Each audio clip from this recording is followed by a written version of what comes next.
Hi, everybody. Welcome. Come on into the discussion. Most of you, I'm sure, have been into one of our discussions before, so you know to kindly please leave yourself muted unless you are asking a question or making a comment. And it will be your turn to ask a question or make a comment because I will call on you. And it would be great if you could use the raise hand feature at the bottom of the Zoom window on your computer. And if you raise your hand, then I will know that you have something you want to ask or say. And then we'll be off to the races. And that's basically how we'll go. We did get a good number of questions sent in online in advance. We'll try to touch on those. In fact, that's probably where we'll start, just to get the ball rolling while all of you, and we for that matter, get our sea legs. And this should be an interesting discussion based on the range of responses that came in via email. I imagine they're just a microcosm of what all of you thought. So we should be in pretty good shape in that regard. So I guess we can start there. But before we do, I'd like you all to, I guess, silently join me in welcoming Jennifer Fleeger, who is a professor at Ursinus in Media and Communication Studies and who made that wonderful video that I hope you all saw. If you didn't see that video, and I think that maybe it's possible some of you didn't, go even after this discussion, go to our website and watch her introduction video. Not just because she spent a lot of time on it, and not just because it has better production values than your average 1950s film, although not better production values than Douglas Sirk, but because you'll really appreciate it, I think, especially as a sort of addition to what having seen the film and to what we're going to discuss as well. So I think we can get underway. One interesting question that we got over email is one that I'd like to sort of hear what you all think about, which is the significance. The question was, what is the significance of the title, Imitation of Life? And I think we know that that title, probably more than anything, is what attracted Sirk to making it. But I would be very curious to know who among you has any thoughts on why that title is such a good one and an appropriate one for does it fit. I think that sometimes we sort of don't really give much thought to titles, and sometimes it it makes sense, or sometimes it's just a line from the movie and isn't that clever. But I think in this case, given that it kind of at least sounds profound, and arguably is a profound notion, that it's interesting to think about. So just raise your hand if you have any thoughts on that. And while you're gathering your thoughts, I'll ask Jennifer if she has any thoughts on the title of the film and its relevance to what we saw unfold in it. I actually do have some thoughts on the title of the Great. film. I think that Sirk, it says in all of his films, at least all of his American films, and particularly the melodramas, that in the conditions of American society as we know them, an imitation is the most we can hope for.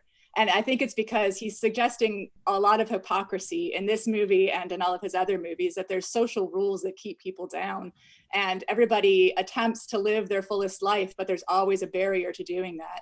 And in this movie, he suggests the imitation in all kinds of ways. He said in an interview that the imitation was in the mirrors that you see throughout the movie.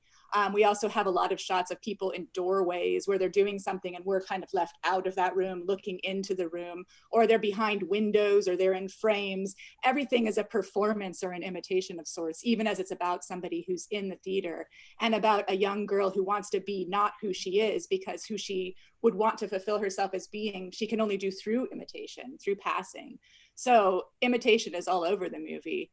The scene that I think about most with this is the most horrific moment in the film for me, which is when Annie is talking to Laura Meredith, and Laura Meredith all of a sudden says to Annie, it never occurred to me that you had any friends. And just this awful like realization that she's known this woman for 10 years. She's never realized she had any friends. And at that moment, we turn to the mirror and we see Laura in the mirror and realize all she's cared about this whole film is the imitation of herself and the image that she wanted to give to the public. So those are my thoughts, but I'd love to hear other people's. I think there's much more than that going on. Yeah, I think your point about the sort of, you know, the boundaries and the structures of the society, I mean, that is obviously a major concern of the film, the way it deals with both race and gender in a time, the 1950s, when there are real changes happening there. But in a way, it's kind of interesting because it almost sounds like sort of what you were saying, and I think what you were saying was spot on, but in a way, it's kind of like the same premise as the Matrix, right? that what we, you know, that we think we have free will, but we don't, because there are these rules, these boundaries, these sort of lanes that you can strive and strive, but you really aren't going to be able to get out of your lane.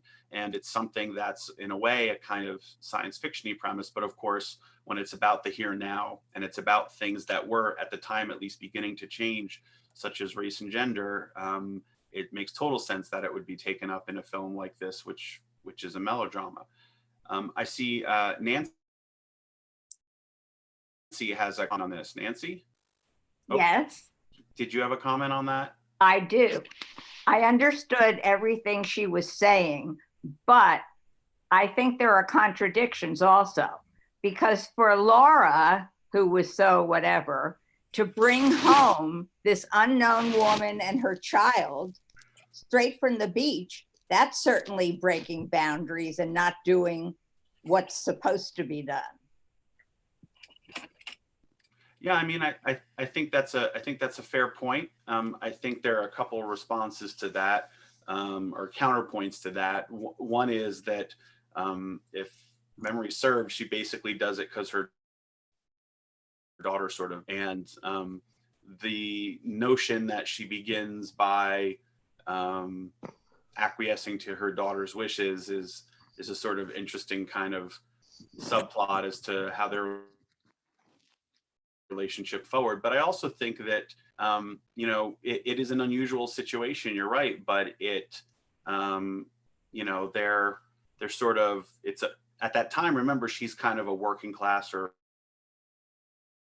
you know, lower class woman herself, so the gap between them, I think, isn't as pronounced as it would become. But Jennifer, what do you think about that? I think it's such a depressing development, because at the very beginning, you get this idea that they could have this lovely female partnership, and they're sitting at the kitchen table together at one point, and one of them lays their hand over the other one's hand, and you think, oh, this could be an amazing way to raise children together. And then the insertion of this servile attitude, it immediately asserts itself, and Annie offers to work for free, and Laura Meredith lets her. It's just horrifying. So any kind of gesture toward equality or progressiveness is just shut down. And I think Cirque does that absolutely on purpose as a critique of American life. Yeah, I mean, it's thankfully not as sort of atrocious a co-option of the African Americans, you know, time and abilities as happens in the original, where just her sort of family, you know, claim to fame and source of wealth and notoriety is just taken wholesale. But it is nonetheless. Do other people have thoughts about the title? Mary. Yeah, hi. My thought about the title is that Laura had an imitation of life, and it's contrasted most effectively in the funeral scenes where there was a real life lived by the woman who she considered a servant, essentially. She had so many friends. She had so many people mourning her loss. She had so many people in the audience. She had Mahalia Jackson singing. That was a real life lived. And then, you know, Laura was just imitating life in every performance that she had, including how she was living every day. Thank you. No, I think that's a really, really good point. And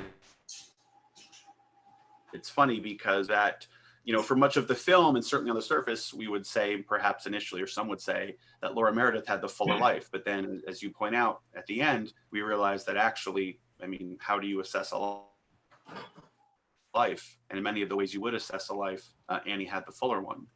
Jennifer, did you have thoughts on that? Yeah, it's like at the end, we realized the film Cirque didn't show us, and what we had been missing that would have been the authentic experience. From the moment where Laura makes that comment that she didn't know that Annie had any friends, to the funeral where the entire city turns up on the streets for her, and then the performance of Troubles of the World. Sorry, I just have to cough. Troubles of the World by Mahalia Jackson. That's when you realize, oh, there was somebody living for real in this movie, and it wasn't the white people. So yes, absolutely, I agree. Yeah, and it's sort of frustrating that we don't get to see that in the film, but it's also sort of Cirque's larger point that sort of, you know, people who work as maids, or maybe even African Americans in general at the time, sort of, you know, that it's the writ large version of, oh, you have friends. I mean, it's the sort of lifelong version of that, which in and of itself should have been alarming. Christy, you have a thought to share. You're in there. Yeah, actually, it's Al. Another side of the story from the very, another side of the story was that the photographer who supposedly captures life, which is in a sense of an imitation of life, gets the sense that she has goodness because of overhearing her take them in.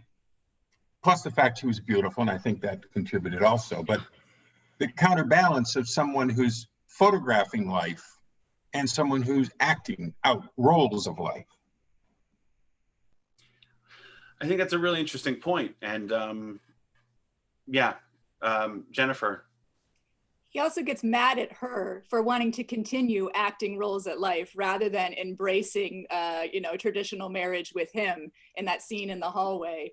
And that's what's so frustrating about this film. In addition, I think it's another critique that Cirque is making, that in terms of gender, that he's just sold himself out to an ad agency, which he doesn't really want to do, but he's making those lovely green bills, as he says in the movie. But for Laura to keep pursuing her career is somehow taken as not the appropriate move at multiple points in this film. And we have to side with those points because it does suck that she abandons her daughter. Steve is a nice guy, not like these other men that she meets immediately afterwards. So you're forced to take these weird positions by Cirque, very soap opera-like, in this film that you kind of don't want to accept, which is what makes it such a fascinating thing to watch. Yeah, it is really funny because everyone talks about how filmmakers like Hitchcock put the audience in these really uncomfortable positions and force them to sort of choose and identify with people they wouldn't normally otherwise. But you really sort of, you're exactly right. Or it's like watching, like, in a way, like a bad reality show. Yes, you know, which one of these people is the least terrible? And I think it's interesting because one could argue that in a way, sort of, you know, Laura kind of attracts or interests Steve as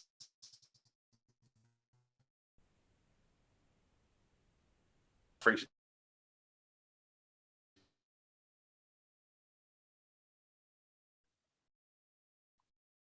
And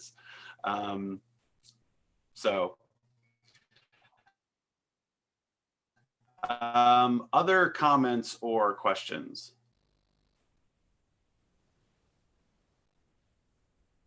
James. It's kind of more of a comment than a question, I think, but I just thought it was interesting that there were no sort of simple answers to any of the questions raised by the film. And I don't know enough about films from the 1950s to know whether that was how unusual that was.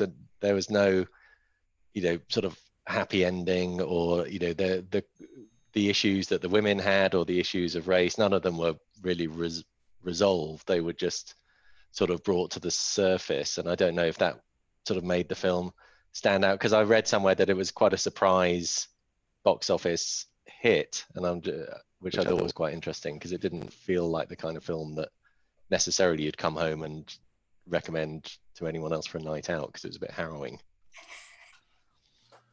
I think that's fair, and I certainly have thoughts on that question, but Jennifer, do you? or that comment, I should say. I think it's something I said in the introduction, which is that Cirque never really wants you to believe the endings of his films. So he puts a happy ending on there, but if you just play it out a little bit more, you realize that Laura's probably not going to stick with Steve, and her daughter's probably going to become super resentful of her because she'll go back to the stage or to film. And there's no way Sarah Jane is going to actually be fulfilled with this guilt that's going to ruin her for the rest of her life. So we see a moment of supposed catharsis, and it's just a moment that we get to weep, but it doesn't solve any problems. And I always thought that that's Cirque suggesting that we can't solve problems in an interpersonal way. You know, women's pictures are based on these relationships, and individual relationships cannot solve the social problems of American society, such as race, class, and gender. So I think that's why. Yeah, I find it really interesting because the movies of the time, and that was, you know, sort of part of the question, often would try to boil these issues down to, you know, make them appear that they could have neat solutions, right? Like, you know, you think of a lot of the other sort of melodramas of the time where the question, you know, is something like, you know, which man will the female protagonist choose? And by choosing the right man, all the sort of other things have been solved and fallen into place. And when I think about other movies, you know, social problem films of the time and things like that, I think this movie has a lot of loose ends in that regard. And of course, that's kind of the point, that these things are not easily solved or easily addressed. And you know, some people may say not having an answer is kind of a cop-out, but I think at that time, even raising the questions related to these issues was something. Jill, do you have a question or comment? Yeah, so I had a question. It seemed to me that I would describe the acting, or at least the actresses acting, as overacting here. You know, Lana Turner, Sandra Dee, the woman who plays Sarah Jane. Now, and I'm curious whether you think that's a choice by the director and he's making a point by that, or whether that's, for example, just Lana Turner, since when in other of her movies, I would say that that's her style. It seemed to me her character here was very similar to the character she played in Peyton Place, who I also thought that was her style there. But since it wasn't just her in this movie, and it was other of the actresses who also sort of were always over the top, I was wondering if you thought that was a director's choice. Jennifer, what do you think? I think because it's the genre of the melodrama, which descends from the extreme overacting on the American stage at the end of the 19th century, that this is a kind of mode of acting that he was probably going for, but certainly that people would recognize as part of this genre. There's a film scholar called Linda Williams who has called the melodrama a body genre, along with horror and pornography, because it makes audiences react bodily. We either weep or we jump or we are afraid. These kind of genres that are intended to make us identify with the characters through the reactions that we have physically. And so if the characters are physically overwrought, we will feel more connected to them and be able to let those emotions out. It's not about a realistic identification, but more an identification of feeling. So I think that's what's happening here. I never really like Lana Turner or believe she's a real person in this movie, but I definitely feel the emotions that she has when Annie dies, for example. And that's part of the, I think part of, you know, as you were saying, part of the, one of the characteristics of the genre. And we, you know, we sort of have certain genres that tend toward the less realistic and are being sort of more kind of explicitly representational. Film's always representational, but this is one of the genres that's being more representational, I think, by design, because the goal, as you were saying, is to get us to feel the emotion, see the issue, experience the conflict or crisis. And that is, you know, most effectively, or at least most sort of pointedly communicated in part by an acting style like that. Janice, do you have a question or comment? Yes, I do. Oh, no. When I went to look at the movie, it came up that the original was also available. So after I looked at it, I then viewed the other as well. So I saw them very close together. And I found that I was appalled that there was so little difference in terms of the race relations in over 20 years. That was the thing that I ended up thinking about a lot. And in some ways, I thought that it even went backward in that the original one, the Black woman had more skills. She had this recipe that was very valuable. And Claudette Colbert was willing to make her a partner. She didn't fight too hard to make her a partner, but it had actually occurred to her to make her a partner, so that there were certain aspects of it that were really further along in race relations.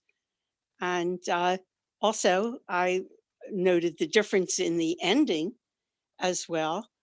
And I was thinking about how did I view those differences, the difference in the ending. In the first one, the one in the 30s, she does not marry him. She decides that she wasn't going to take a chance that her daughter, in fact, would be terribly upset by it. And you were left with that you could decide what happened in the future and decide that there was a happy ending if that's what you chose to do.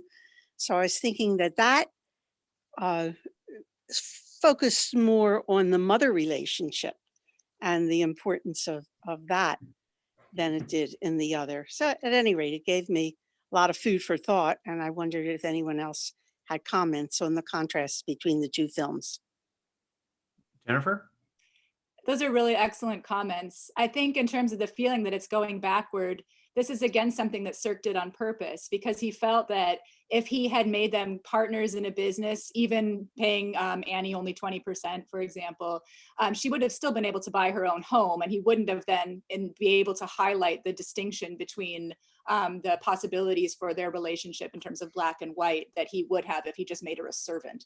So in a way, the choice to go backwards is a way to further highlight the problems in American racial life.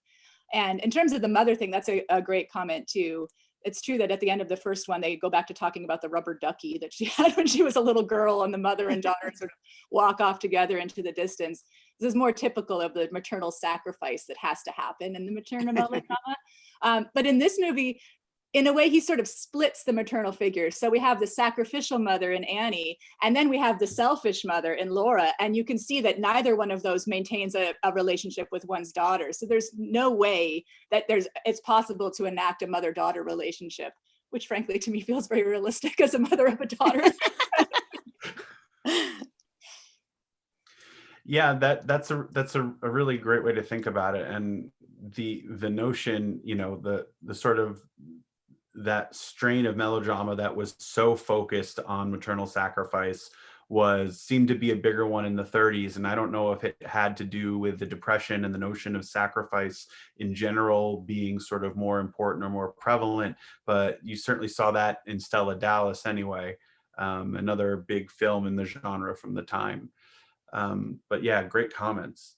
Cindy, do you have a question or comment?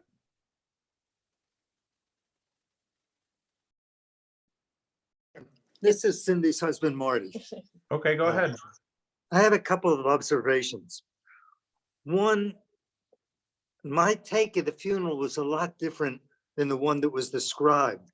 I think many of those people were there because of Laura and the friendship with this woman. They had both the directors and the brokers.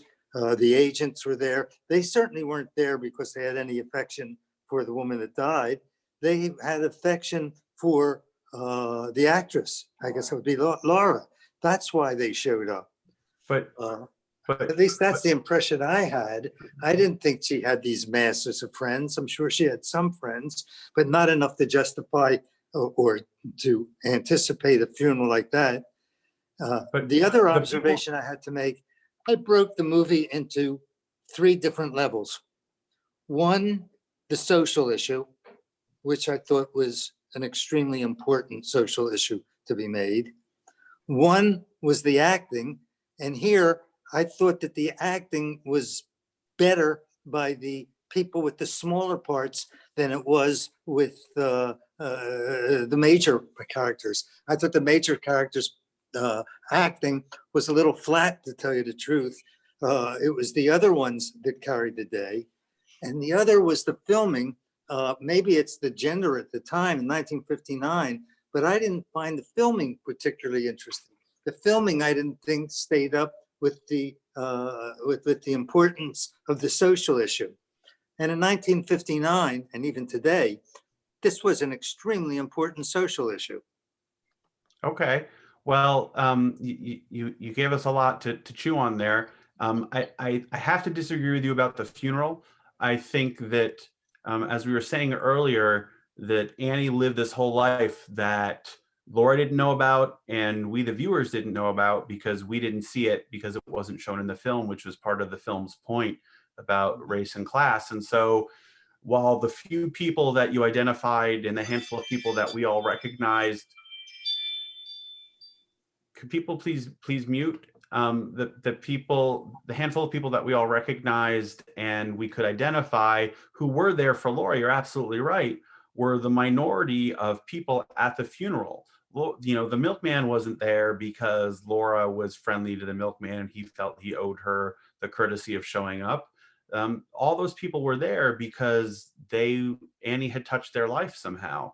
So I think that the fact that we don't understand, or we didn't see, or we don't understand the sort of the calculus or the logic behind all those people being there is sort of part of the point of the film. That there were a handful of people there that we did see through the film that were in Laura's orbit, that were there for Laura, but the vast majority of the other people weren't there for her. They were there for Annie, and that tells you something. I think that regarding the filming, I think that, you know, Cirque has a style, and that style is, I assume you're talking about the cinematography, is more focused on sort of visual representation and symbolism, and less focused on, and more focused on composition and the elements in the frame, and less focused on a sort of dynamic camera or unusual angles or things that we tend to expect nowadays from cinematography and would have jumped out to us looking back on a film from the 50s. It was very much a film shot in a studio, not on location, as was starting to happen. So in that regard, it might have seemed a bit sort of staid, but it was all part of sort of Cirque's intention to present things in a certain way. Jennifer, did you have thoughts on any of those, or the acting style? I think Morty's comments are connected, because in a way it's true that I watched this movie most recently a couple of weeks ago with my daughter, who's 11. And in the funeral, she said, would it really be that a person who was a servant would have this many people lining the streets for her funeral? And that's the question you're supposed to ask, I think, for a minute. And when you ask it, there's two possibilities. One, we're missing a whole lot about Annie's life, but two, in a way, this is a fantasy. And it's a kind of fantasy or a historical revisioning that I think a lot of African-American filmmakers also have. If you think of Watermelon Woman or something like that, where we try to remake history such that things that could be possible become possible on the screen. Be Kind Rewind ends like this too, with a big, the street all coming out to support the video store that, you know, is a little bit of a fantastical situation. So in a way, we can imagine it as a fantasy in the same way that the filming style is a fantasy. Of course, their house doesn't look like this, and the colors don't all match this way. There's one scene in which Sandra Dee's dress matches the crockery. You know, like we don't coordinate ourselves quite like this, unless it's meant to sort of emphasize the way in which our emotions are positioned into the exterior of the film. How you feel is splattered all over the screen in a Cirque movie. And so we're supposed to read that as a fantasy too, I think, or as a way of interpreting things. And he was a painter, so he thought a lot about color and composition and designed these shots very deliberately to look unrealistic. Thanks. William, do you have a comment or question?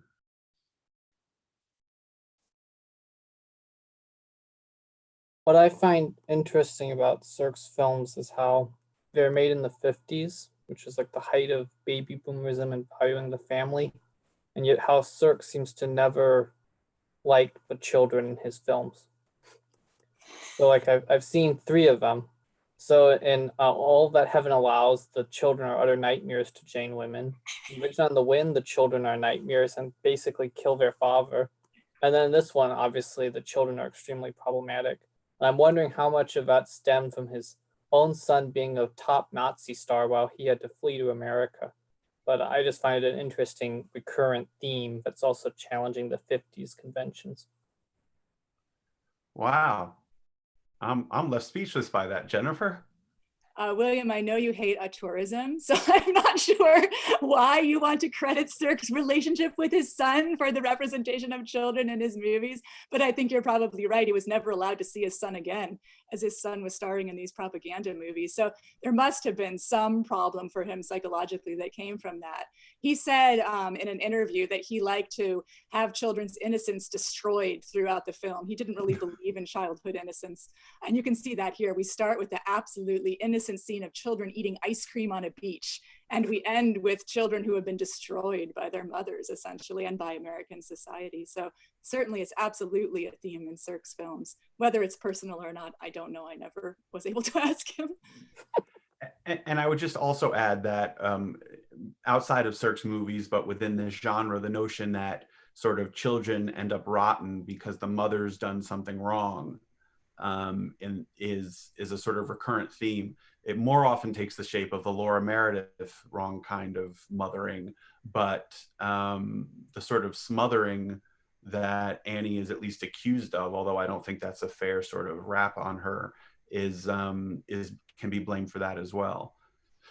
Dana, you have a question or comment? Donna, do you mean? Yes, I do. I said Dana. Oh. Donna can go ahead. Or who? You want me to go ahead? Yeah, Dana, go ahead. Okay. Well, let me start this by apologizing to Jennifer, because Jennifer, you are knowledgeable and in love with this movie, and I'm going to bust that a little bit. When I watch films, I particularly like to think about them in the moment that they were made and how they were viewed at the time. And my feeling about this film is that in 1959, people raced to go see this movie because it contained in it every actor and actress that graced the pages of all of the movie magazines that Douglas Sirk and Ross Hunter together pulled themselves in, every pretty face that they could find. The ability to act was way less important than the box office draw. My favorite of them all is Troy Donahue, who was cast. Troy Donahue was the miserable boyfriend who beat up Sarah Jane. Why he was chosen completely eludes me. He is the hunk that was hanging on every girl's door as the sexiest guy alive. When the movie came out, as we know, it was absolutely annihilated by the critics. The critics despised the movie, despised Sirk. The audiences loved the movie.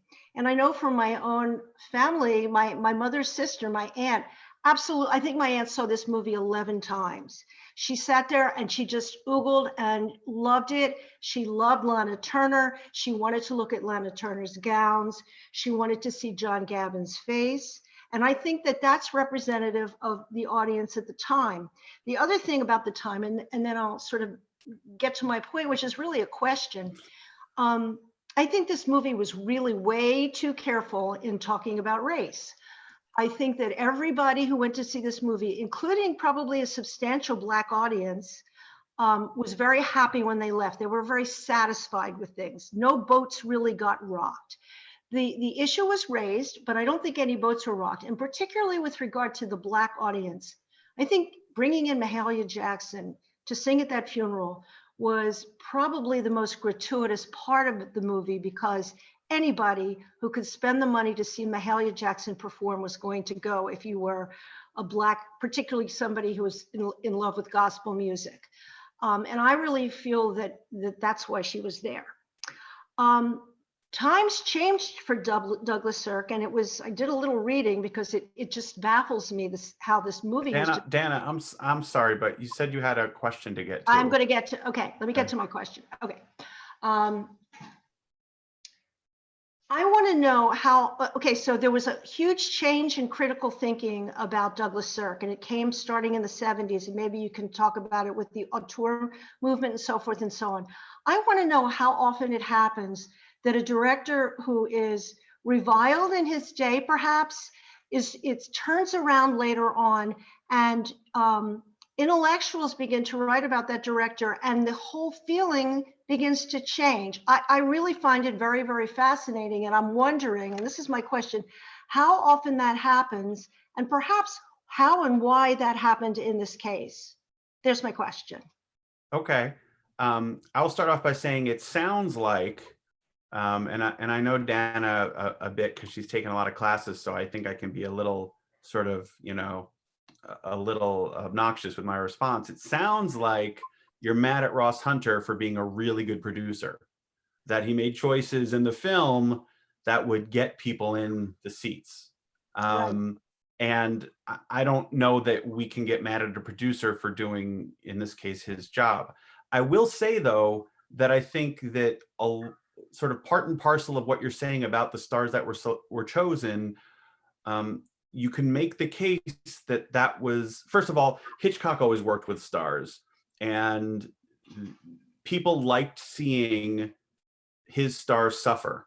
And I think that there's a case to be made that, at least in Lana Turner's instance, that was part of the appeal here, especially what had been going on with her daughter at the time, and her daughter having stabbed to death, her teenage daughter having stabbed to death her boyfriend, Johnny Stompanato. But beyond that, I think there's a larger point that if Sirk has in his mind to sort of criticize or indict Americans, white mainstream American society, the notion that he would do that by, showing the flaws or the bad behavior of these really iconic sort of, American apple pie people is, to me, smart filmmaking beyond whatever it means from a producer's point of view. So I think there's something to be said for that. Jennifer, what are your thoughts? In terms of Ross Hunter, he wanted to make life as he thought it should be, not hold a mirror up to the world. So he's good at picking stars that look beautiful because he thinks life should be pretty. So I think that's partly why this is there. And Troy Donahue in particular, I can't see that as anything but a critique, because of course the same year Troy Donahue stars with Sandra Dee in Summer Place, where they're these two young lovers. It's a fantastic melodrama story in its own right. So if you think about that role, and then here he becomes the figure who's absolutely repulsive and beats up Sarah Jane, this seems to be a critique of this white teen heartthrob character in American society. In terms of the auteur stuff, this happens with Sirk, I think, for a few reasons. First of all, because of Cahiers du Cinéma and their revisiting of film authors and looking for trends in American filmmaking that say something other than what the film might seem to be saying, which is true of Sirk. It happens because of Fassbinder in Germany and how much he adopted Sirk's style and took Sirk as kind of a father figure for his own filmmaking. And it happened because of feminist critics in the 1980s who saw more in these films than critics at the time had seen. Of course, critics at the time were mostly men and were more naturally apt to disregard these movies as anything but soap operas. So when feminist critics got a hold of them and they saw in the excess and the style that there might be something deeper going on in the critique that Sirk was making, that's what they ran with. Yeah, I mean, the genre as a whole gets revisited by those same scholars, but it's, the idea that, if you want to look at it sort of very kind of directly, which is in these movies in which almost never have happy endings, which depict so many women who are either, problematic mothers or are shown again and again to not be able to have it all, or whatever sort of problem the film depicts women not being able to overcome. Why are audiences, including a lot of women, flocking to these movies? Now, one theory would say it's because they're gluttons for punishment. But another theory would say, and this is the theory I think that ultimately sort of resurrects these films, is that there's more going on here than the sort of surface level of the story. And I think that we know from what we know of Sirk that with him that was certainly the case. And and it applies more broadly to others in the genre as well. That was Roy, great. Thank you so much. Thanks. Oh, sure, Dana. Roy, do you have a question or comment?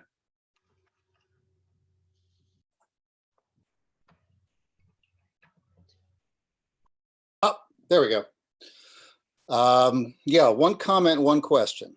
Comment just on the, I think there's an element of the acting style that I didn't hear brought up, which I think is just not just the genre of film, the melodrama style, but just just that period of time in Hollywood movie acting overall. We tend to look at, I am an actor, and when we look at especially the more naturalistic school of acting that really started to take root in the late 60s and then beyond that, it may seem kind of false, but I think it's beyond the genre. There's also the fact that it's just, that was for a couple of decades, that was the Hollywood movie style of acting. The question that I've got has to do with where this film, where you think this film fits in terms of Hollywood's take on race relations. Because I was sitting here watching it with my friend Jennifer, who's also on this, not the Jennifer we've been looking at, but there's another one on the call. And we were both kind of struck by, we both seemed to feel that it was, for this time, it seemed kind of a bold look at it, bold look at race relations, kind of lacking in nuance, very much lacking in nuance, but still a bold. That scene with Troy Donahue, especially, we both found totally shocking. It was just like, came way out of the blue. Not just the fact that he beat her up, but also the use of the N-word. So my question is, could you, give us more of a sense of where this film fit overall in Hollywood's view of race relations at that time? Jennifer, do you have thoughts on that? There was a newspaper in Los Angeles called the Los Angeles Tribune that was a African-American weekly newspaper. And that newspaper was very offended by the movie and called for a boycott of the film and asked the NAACP to boycott it as well. So it's not that everything was obvious as a rosy picture of a demand for equality, or that Mahalia Jackson's performance in the movie appeased everyone or anything like that. It was still seen as problematic by a lot of different people at the time. Yeah, and I think I think that there's, when the depictions of well-rounded characters, or even just major characters belonging to, that are members of groups that aren't typically shown on Hollywood screens in a capacity other than the most marginalized, I think that always has a power, and always is noticed by both the audience members belonging to the same group as that character, as well as the sort of, in most cases, the white audience. And it's amazing how sort of slow and incremental Hollywood's, progress, mainstream Hollywood's progress on this front was, when oh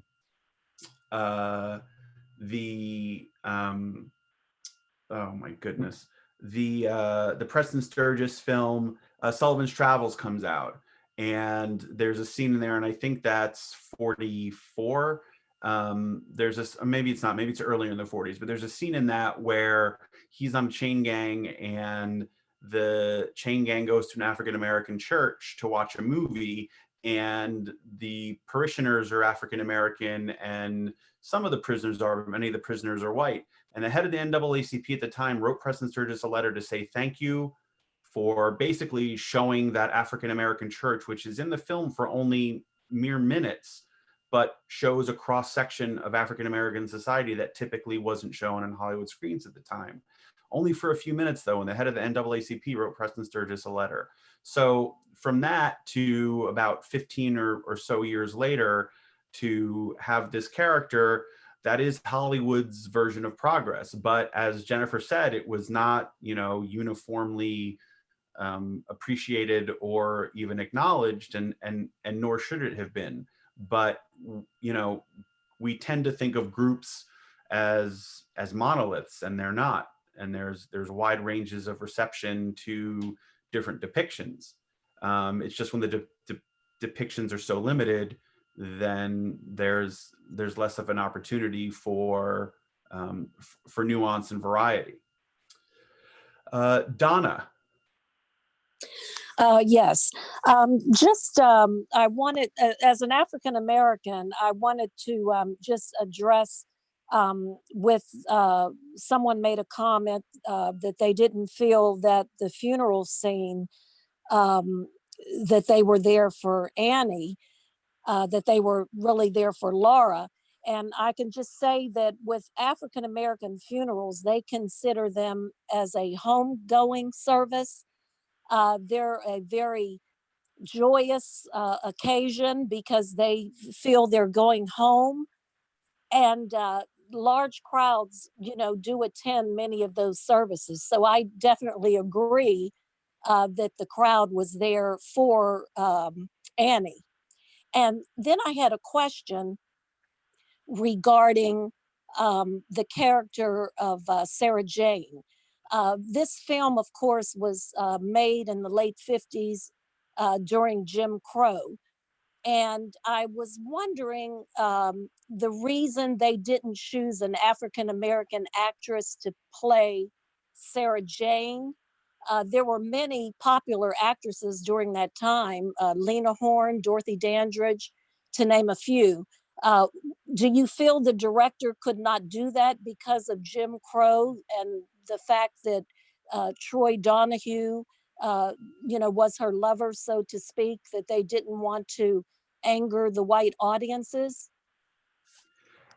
Thanks for your comments, and that's a really interesting question. Jennifer, do you have thoughts on it? I think it would have been possible to hire an African-American actress. I think this is a part where we just have to be critical of Sirk and Ross Hunter. The earlier version of Imitation of Life had Freddie Washington, who was an African-American actress and who actually was somebody who refused to pass in her professional life. So even as she starred in a film about passing, that wasn't something that she engaged in herself. So I know that there were other actresses considered for the role. The list that I've seen of those actresses, none of them were African American, and I think that's a disappointment. Okay, thank you. I do think that it, you know, I talked a minute ago about Ross Hunter being a you know, a very good producer. He wanted to get as many people to see the film as he could. I think if it had been an African American actress who had those scenes as you described, Donna, with Troy Donahue, there probably would have been possibly states or certainly municipalities that would have had a problem with the film being shown. While the movies enjoyed more First Amendment protection by the end of the 1950s, it wasn't absolute the same way it is now. And also fewer theaters were owned by the studios and more were owned by local or regional companies or chains. And so some of them might have been reluctant to show the film. So I think that as Jennifer said, certainly the production side had something to do with it, concerns about race on the production side, but I think the exhibition side might have been a factor as well. Thank you. Sure. Kate, do you have a question?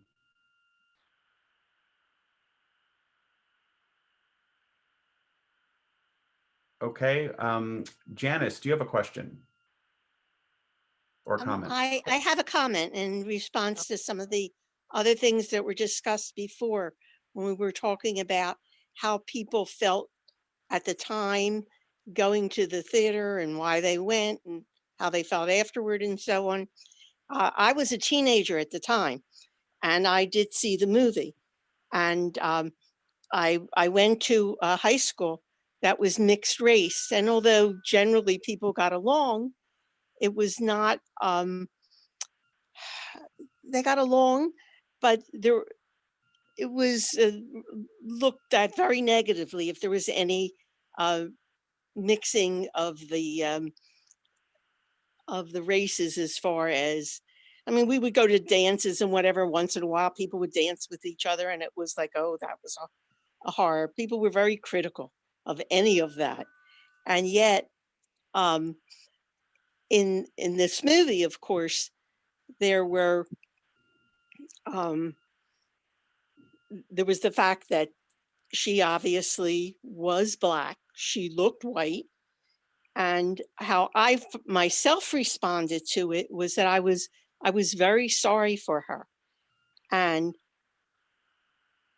I wondered if I would have been as sorry for her if she had been actually Black and that had happened.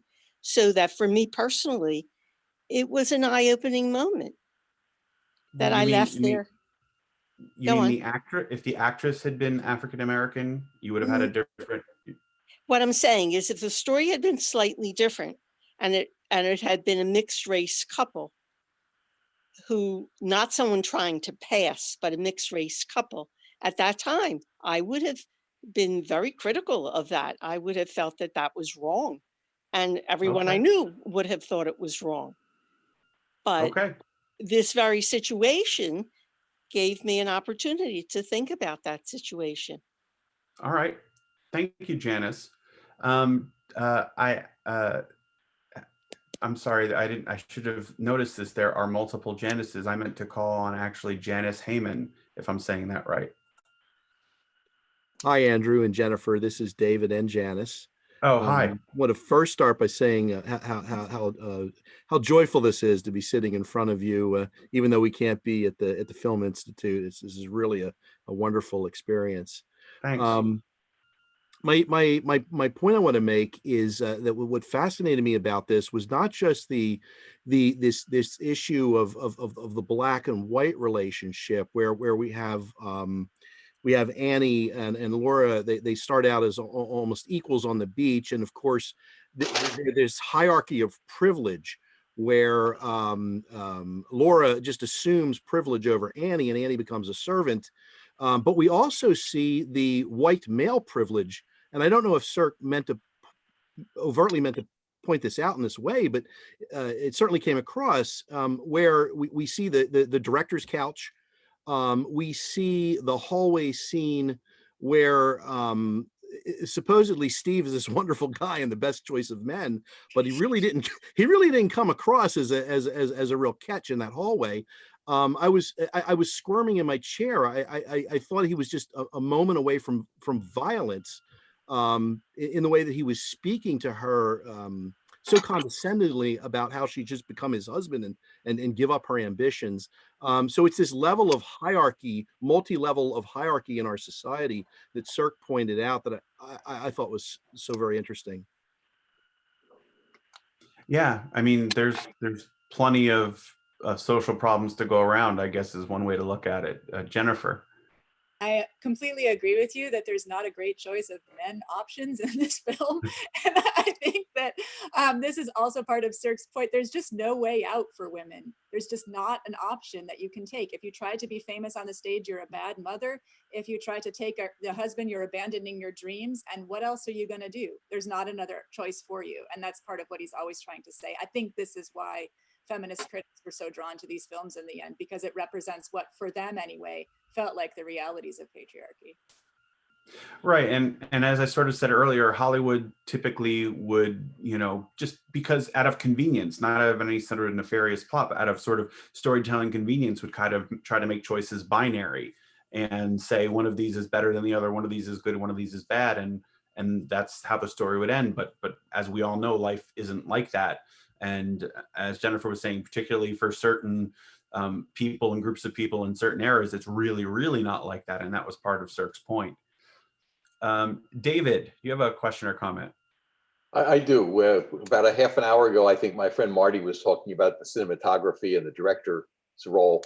And I wanted to comment and then leave it as a question. I thought that there was a significant amount of variation between these bright, colorful scenes and the others, like David, this other David commented about the hallway scene. There were many of these black and white, almost black and white, dark and light scenes, light coming from outside, light coming through a window, etc. And I felt like the director was taking us back and forth between the colorful scenes and these other dark moments with that cinematography. I didn't find it distracting. I did find it sort of a hair over obvious, and I just maybe the two of you could comment on that. Well, a hair over obvious or more is could apply to a number of things in the film, most of which were by design. But Jennifer? I think that's totally true. The scenes that you talk about that are dark or where the light's just coming from a window, these are scenes where usually unfortunate things are happening. And the bright scenes are things oftentimes where we see some, jolly spirits or something like that. At the same time, there is, I think, at least anyway, some subtleness to the lighting. So at the very beginning, you notice that Steve takes a picture of Laura Meredith as she's coming down the stairs, right? And she's brightly lit by the sun. And immediately after that, we're taken under the dock where Annie is dimly lit.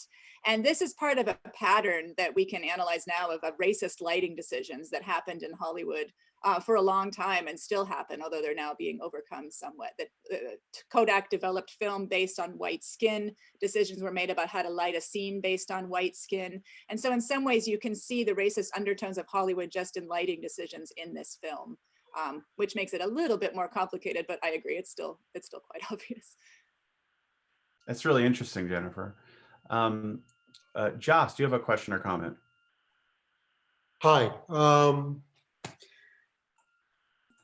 There were, in terms of this, somebody had made a comment earlier about this film being bold in terms of its addressing race and race relations compared to other films of the time.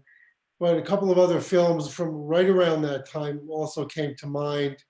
One was The Defiant Ones, which was roughly about that time. And another one, maybe a little more obscure, was The World, the Devil, and the Flesh, with Inger Stevens and Harry Belafonte, which very overtly dealt with issues of race. There were several films right around that time that dealt with that.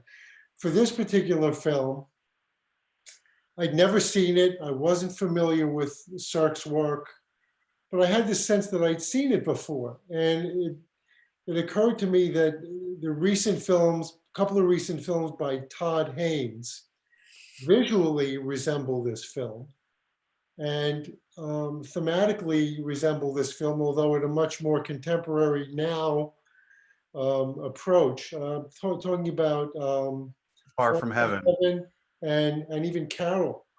Was Haynes directly influenced by this film or by Sirk's work?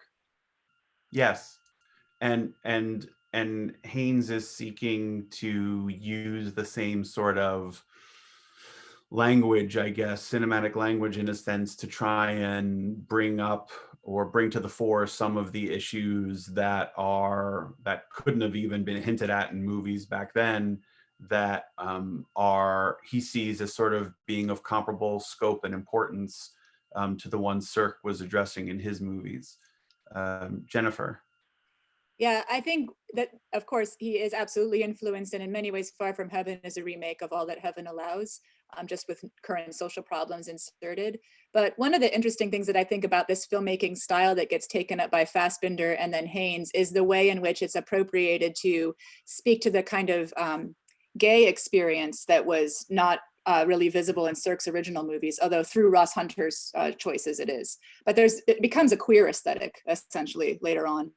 In Haynes and in Fassbinder, which is also an interesting move. Mary, do you have a question or comment? Yes, I do. I'd like to just mention what I had sent you, Andrew, ahead of time. I hated this movie and I thought it was horrible for Mother's Day. And I really appreciated the intro that Jennifer had done. I thought that was better than the movie. And my husband and I, fortunately, were doing a jigsaw puzzle while we were watching. Otherwise, we probably would have been screaming. But there are so many parts of this movie that I hated, especially the relationship of that horrendous mother to her daughter and the horrendous daughter to her mother. So that's all, just a post Mother's Day blues kind of comment. Well, I know Jennifer disagrees. She may not disagree with your description of the film, but I think she disagrees with your interpretation of its appropriateness for Mother's Day. Jennifer.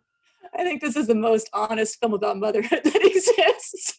Maybe that's just because my daughter tells me how much she hates me every day. So I'm not. But... That's pretty funny.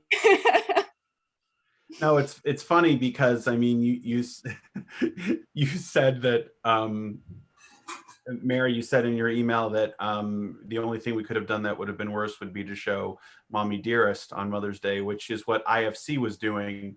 But I do honestly think that that it is telling about.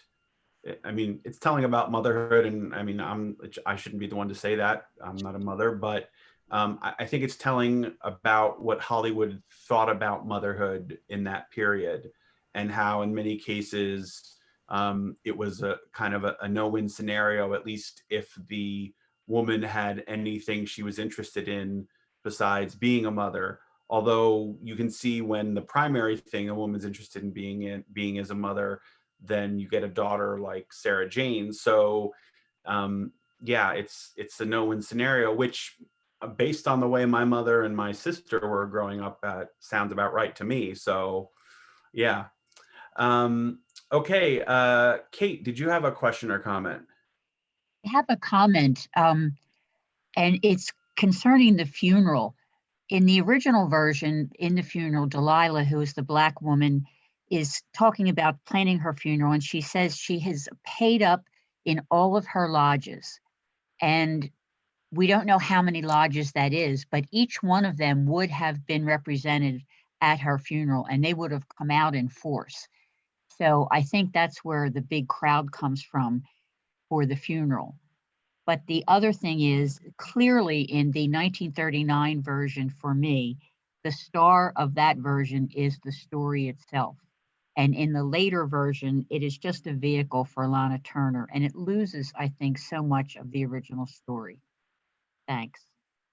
Well, I think we want to be careful here. I think that, you know, we compare films based on books. We compare the movie to the book. We compare two different versions of the movie based on the same book. And I think that, you know, that certainly has its value, particularly if we are invested in one version or the other, or invested in the book, but versus the movie. But I think in the book and movie question, we need to remember that these are different media and they have different strengths and different weaknesses. And I think in terms of comparing the two versions of the film, I think there's an extent to which we should take them sort of on their own. I was talking to Jennifer earlier before we started, and I said this situation here sort of reminds me of True Grit, and how I love the Coen brothers version, but I also love the earlier version with John Wayne, but they're radically different, and the enjoyment I derive from them is radically different. And I think that there's a case to be made that's the lens we should look at these films through. Jennifer. I feel the same way about True Grit, and I also love the book in a different way, and different moments of each of those films and that book resonate with me differently. Of course, I completely agree. I think in terms of the adaptation of this movie with Imitation of Life compared to the first one, Cirque, I mentioned this in the introduction, but Cirque liked to talk about the split character that he introduces in his films, and he rarely makes that the main character. So to me, when I watch this movie, I almost feel like Lana Turner herself is supposed to be this ludicrous, glamorous nothing, like the costume jewelry falling from the sky at the beginning of the movie, that we invest in and then realize throughout, man, there's just nothing there. You know, there's nothing to this person. And then you start to notice how we've been directed to invest in stars throughout our Hollywood viewing experiences, and maybe think twice about what we're doing when we do that. And then we start to notice the more interesting characters, which are, of course, Sarah Jane and Annie. Well, thank you everybody for joining us for what I think was a really, really interesting discussion of a film that I get a lot out of, and I think is a terrific topic. I'm sure you join me in thanking Jennifer Fleeger for selecting the film and giving her 100% to the best introduction we've had. She set a bar, not just for other instructors, but for herself in the future, because she is going to come back and do another film with us. So we'll have to see what she cooks up for that introduction. But regardless, even if it's a plain introduction like mine are, we're really thrilled to have her and her insights join us for the discussion. And we're thrilled that you all joined us for this discussion as well. We really appreciate that you have been participating in these film studies online programs. You can sign up for our weekly emails, and every Thursday you'll be told what the film to be discussed the following Monday is. You'll also get a link to introductions. And while they aren't all as snazzy as Jennifer's, they all do offer insight and help you get more out of viewing the film and set things up for the discussion the following Monday. And if you like what we're doing, we're really glad that you participate in these free programs, but we would love for you to consider donating to the Film Institute as well. Until we can start selling regular tickets again and we can all get together in the theater, we're really glad that we can get together this way. So thanks everybody for joining us, and we hope to see you next time. Take care. Thank you. Bye. Thank you. Thank you. Thank you. Thank Bye. you. Bye. Thank you. Thanks. Thanks a lot. Bye. Bye. Thank you.